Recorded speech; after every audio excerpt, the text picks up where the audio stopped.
Hello everyone, welcome back my channel. Rosie O'Donnell apologizes to Irish Prime Minister after White House visit overshadowed by Exodus saga. Rosie O'Donnell continues to comment on President Donald Trump following her move to Ireland.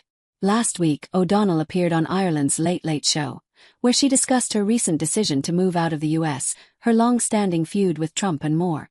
At one point, she touched on Trump's comment about her to Irish Prime Minister Michael Martin during his visit to the White House earlier this month, admitting she wrote Martin an apology. She was shown a clip from Trump's meeting with Martin, and when asked how it felt to watch it, she said it was very, very surreal. "He's been doing it for 2 decades, and I'm still not used to it every time he does," she added, referencing their feud, which began after she made comments about him on The View in 2006.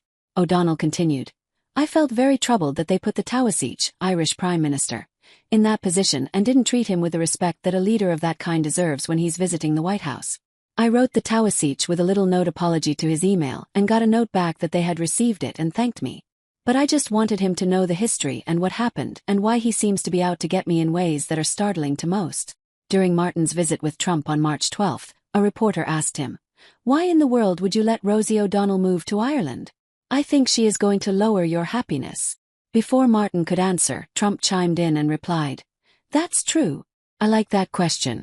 Do you know you have Rosie O'Donnell? Do you know who she is? You're better off not knowing." In her new interview, O'Donnell spoke about Trump and her decision to leave the US to move to Ireland at length, saying that she never imagined she'd leave the country and that it's overwhelmingly sad to me personally and way too much for me to take as well emotionally, that he won the presidential election in 2024. When asked about her decision to move to Ireland, she also said, "The President of the United States has it out for me and has for 20 years, later adding that, "He sort of uses me as a punchline whenever he feels the need." When Fox News Digital reached out to the White House for comment, they responded with, "Good riddance."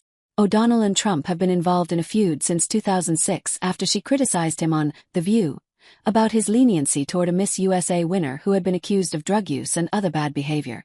Trump responded to the criticism by calling O'Donnell a real loser.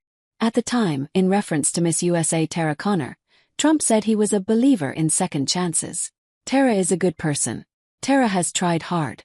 Tara is going to be given a second chance." In 2014, O'Donnell claimed her feud with Trump resulted in the most bullying I ever experienced in my life. Since Trump's first presidential run and win, O'Donnell joked to late-night host Seth Meyers about how she spends about 90% of my working hours tweeting hatred toward this administration. In 2015, Trump harshly replied to a question regarding O'Donnell during the Republican primary debate. When Trump was asked about having called women disparaging names like fat pigs and slob, he laughed and answered, "Only Rosie O'Donnell." During last year's election, Trump brought up O'Donnell's name again when he told a crowd at the October Al Smith dinner that The View had gotten so bad that showrunners really need to bring Rosie O'Donnell back.